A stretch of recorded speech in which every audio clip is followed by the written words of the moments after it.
ഉള്ളിലിരിപ്പല്ലേ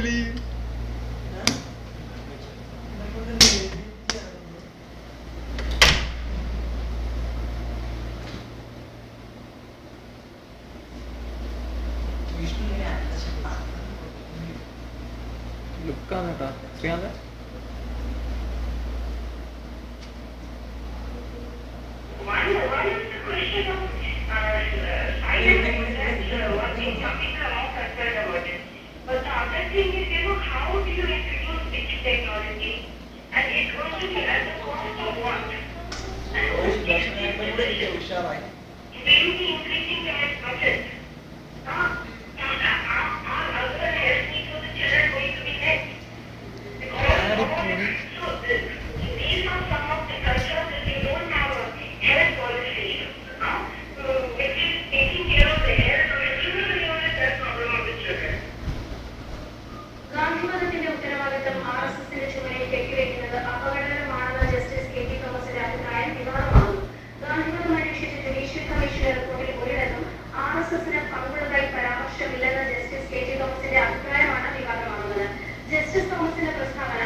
അപകടമാണെന്ന justice K T തോമസിന്റെ പ്രസ്താവനയ്ക്കെതിരെയാണ് വിവിധ കോണുകളിൽ നിന്ന് വിമർശനം ഉയർന്നത്.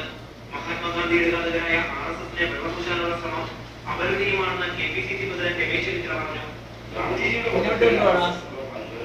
വിശദീകരിക്കാനാവാത്തത് തന്നെയാണ്. വളരെ വ്യക്തമാണ്. അതുകൊണ്ട്